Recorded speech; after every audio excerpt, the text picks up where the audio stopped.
अस्सलाम वालेकुम। मेरा नाम रियान अतहर है और पिछली वीडियो में जो है हमने सॉफ्टवेयर मेंटेनेंस की टाइप्स देखी थी और अभी जो है इस वीडियो में हम लेगेसी प्रोजेक्ट्स देखेंगे कि लेगेसी जो प्रोजेक्ट्स हैं वो क्या होते हैं। अच्छा, any existing project not just a code base that difficult to maintain और एक्सटेंड। क्या मतलब कोई भी ऐसा प्रोजेक्ट जो है जिसको मेंटेन करना या उसको एक्सटेंड करना जो है वो बहुत ज़्यादा जो है मुश्किल होता है, उसको हम लेगेसी प्रोजेक्ट्स कहते हैं। और ये सिर्फ कोड बेस नहीं होता, ठीक है। उसके बाद हमारे पास आता है करेक्टरिस्टिक्स। करेक्टरिस्टिक्स जो है वो इसकी क्या होती हैं, मतलब हमें कैसे पता चलेगा कि ये प्रोजेक्ट जो है वो लेगेसी प्रोजेक्ट है या नहीं है। तो फर्स्ट ऑफ ऑल तो वो लार्ज होगा, ठीक है।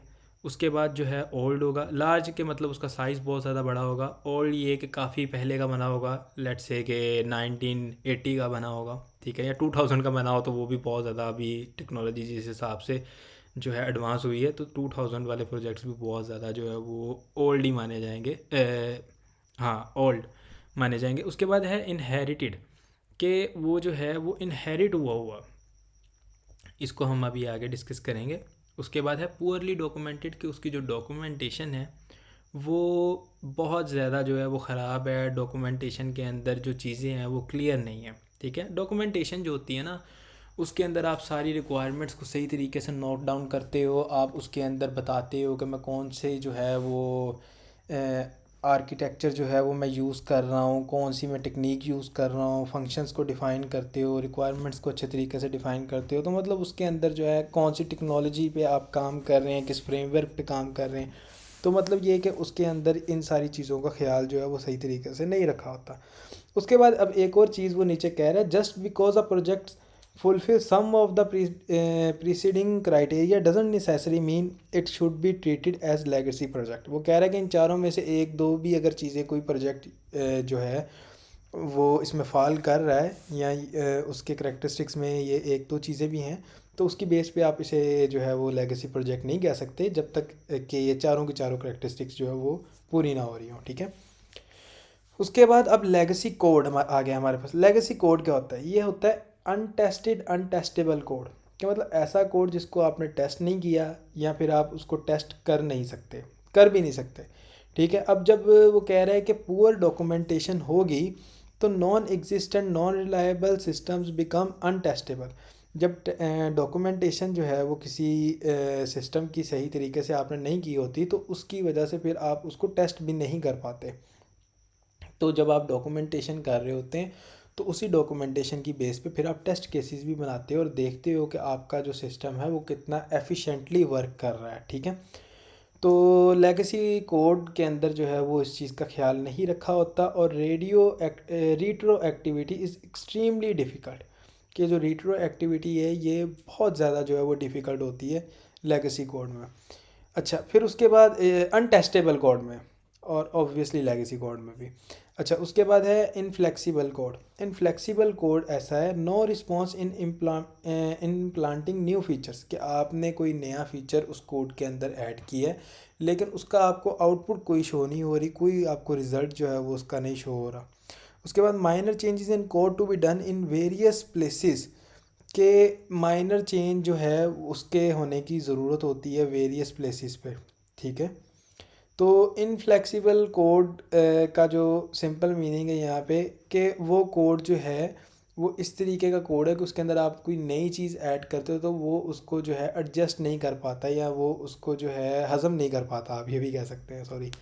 अच्छा, code loaded by technical depth, कि कोड के अंदर जो है ना वो टेक्निकलिटी की बहुत ज़्यादा जो है वो कमी होती है, ठीक है। Technical depth also known as tech depth और code depth describes what results when development teams take action to expedite the delivery of a piece of functionality और a project which later need to be refactored. In other words, it's the resulting of prioritising speedy delivery over perfect code. अब इसके अंदर हमारे पास scene ये होता है कि आप जो है ना, जब लेट्स सपोज एक ऑर्गेनाइजेशन है और एक सॉफ्टवेयर हाउस है, वहाँ पे एक जो है वो क्लाइंट आया, उसने कहा है कि भाई ये जो है ना मेरा सिस्टम है, ये आपने जो है सॉफ्टवेयर मुझे बना के देना है, ठीक है। अब उसके अंदर लेट्स सपोज अगर 2 महीने नॉर्मली लगते हैं, तो आप कहते हो कि नहीं इसको 1 महीने में ही जो है क्लाइंट कहता है कि मुझे चाहिए, तो वहाँ पे आप क्या करते हो, आप ये करते हो कि उसके जो है वो सही तरीके से डॉक्यूमेंटेशन नहीं करते, टेस्ट केसेस नहीं करते, ठीक है। आप वहाँ पे बस ये कोशिश करते हो कि जो फंक्शनैलिटी है ना वो बस पूरी हो जाए। मतलब क्लाइंट ने कहा है कि मैंने जो है अपनी साइट पे पिक्चर अपलोड करनी है, मेरे सिस्टम पे पिक्चर जो है वो यूज़र अपलोड कर सके, पिक्चर बस अपलोड हो रही है, ये नहीं आप देख रहे कि वो पिक्चर जो है कितनी क्वालिटी की इम्प्रूव हो रही है, उसके ऊपर आपने कोई चेक नहीं लगाया, ठीक है। या उसके अंदर जो और कोई बग्स आ रहे हैं वो सारे आपने कोई चेक नहीं लगाया, वो पिक्चर का साइज़ क्या होगा ये आपने चेक नहीं लगाया, ठीक है। फिर उसके अंदर जो अपलोड हो रही है वो पिक्चर ही हो रही है, पिक्चर के अलावा ऐसे ना हो कि कोई डॉक्यूमेंट भी जो है आप अपलोड कर सको उसमें। नॉर्मली जो है ये यूनिवर्सिटीज़ में जब स्टूडेंट्स काम कर रहे होते तो वो इस तरह की गलतियाँ करते हैं कि वो चेक नहीं लगाते, वो पिक्चर की जगह वहाँ पे अगर आप कोई डॉक्यूमेंट भी अपलोड करते तो वो भी अपलोड हो जाता है। तो ये बात है कि code loaded by technical depth में हमारे पास ये होगा कि आप जो है वो बस जल्दी जल्दी से जो है वो बस कह रहे हो कि यार ये काम पूरा हो, लेकिन आप उसके जो बाकी सारे पैरामीटर्स हैं या चीज़ें जिनका आपने ख्याल रखना होता है वो ख्याल नहीं रख रहे। ये मैंने भी आपको एग्जांपल दी कि आप क्लाइंट कह रहा है पिक्चर अपलोड हो, आपने पिक्चर जो है अपलोड करने वाला वो बना दिया, उसके अंदर अगर पिक्चर डालोगे तो वो अपलोड हो जाएगी। लेकिन अगर उसके अंदर कोई डॉक्यूमेंट भी अपलोड करता है कोई यूज़र जो है, तो वो भी अपलोड हो जाता है। तो ये काम असल में नहीं होना चाहिए। तो ये है code loaded by technical depth. I hope कि आपको ये समझ आ गया होगा। उसके बाद है लेगेसी इंफ्रास्ट्रक्चर। कि लेगेसी इंफ्रास्ट्रक्चर क्या है, इसके अंदर है development environment, view and edit the code in your IDE, run the unit and integration test, run the application on your local machine. अब जो इंफ्रास्ट्रक्चर है ना, इसके अंदर सबसे पहले तो हमारा आता है डेवलपमेंट इन्वायरमेंट। वो कह रहे हैं कि सबसे पहले आप अपने कोड को देखो और उसको एडिट करो अपने आईडीई के अंदर। उसके बाद वो कह रहा है कि यूनिट टेस्ट केसेस जो हैं वो आप बनाओ और उनको जो है वो रन करो। फिर वो कह रहा है कि एप्लीकेशन को जो अपनी लोकल मशीन है उसके अंदर जो है वो रन किया जाए, ठीक है। फिर वो कह रहा है कि setting up a legacy project often involves a combination of, कि मतलब जब आप कोई लेगेसी कोड पे आप वर्क कर रहे हो तो उसके अंदर ये सारी चीज़ें जो मंदरजा झैल हैं ये हो सकती हैं। Downloading, installing and learning how to run whether whatever mysterious build tool to project uses, running the mysterious and unmaintained scripts you found in the project bin folder, taking a large number of manual steps listed on an invariably out of date wiki page। उसके बाद हमारे पास आ जाती है outdated dependencies. अब outdated dependencies के अंदर हमारे पास है कि dependency on a third party software, if it's a java servlet web application it will depend on java libraries keeping up with latest version of dependencies। अब ये है कि आपका जो सॉफ्टवेयर है जिस पे आप काम कर रहे हो लेगेसी प्रोजेक्ट, को किसी थर्ड पार्टी सॉफ्टवेयर पे भी जो है वो डिपेंड कर रहा है। अब आपका जो सॉफ्टवेयर है वो चल रहा था जावा की एक लाइब्रेरी पे, और वो लाइब्रेरी अब जो है वो मतलब वो काफ़ी पुराना प्रोजेक्ट है, तो अब जो है वो लाइब्रेरी अपडेट हो चुकी है, अब वो लाइब्रेरी जो है वो आउटडेट हो चुकी है। तो उसके लिए आपको देखना पड़ेगा कि भाई ये कोड तो सिर्फ उसी लाइब्रेरी में चलेगा, अब वाली लाइब्रेरी में करने के लिए हमें जो है वो क्या चेंजेस करने पड़ेंगे। तो लेटेस्ट वर्जन जो हैं उनको भी आपने देखना है। हेट्रोजीनस इन्वायरमेंट के अंदर हमारे पास आ जाता है running application for environments other than they have been developed for.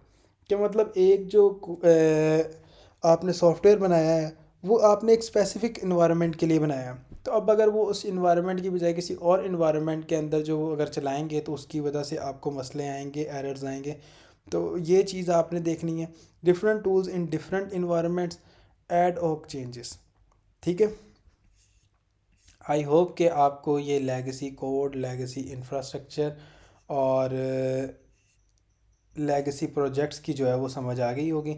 इसके अंदर अगर मैं इस सारी अपनी बात को कंक्लूड करूं, जो कि आपको मतलब बेसिक इस सारे का कंक्लूजन जो आपको चाहिए वो ये है कि ऐसे प्रोजेक्ट्स जो कि बहुत ज़्यादा ओल्ड हैं, ठीक है, लार्ज है, इनहेरिटेड है, पुअरली डॉक्यूमेंटेड है, उनको हम लेगेसी प्रोजेक्ट्स कहते हैं।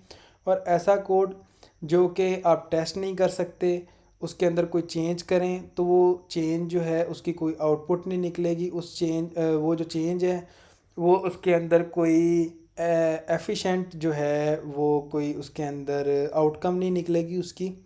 और कोड जो है वो टेक्निकल डेप्थ जो है उससे बड़ा बड़ा होगा। और उसके बाद जो इंफ्रास्ट्रक्चर है उसके अंदर डेवलपमेंट इन्वायरमेंट जो है उसका फुकदान होगा। उसके बाद आउटडेटेड डिपेंडेंसीज होंगी और हेट्रोजीनियस इन्वायरमेंट जो है वो होगा कि उसके अंदर भी जो है वो नहीं चल पाएगा। आई होप कि आपको ये सारी बात जो है वो समझ आई होगी। अगर आपको कोई भी क्वेरी है तो आप कमेंट सेक्शन में पूछ सकते हैं। Thank you so much, take care, अल्लाह हाफिज़।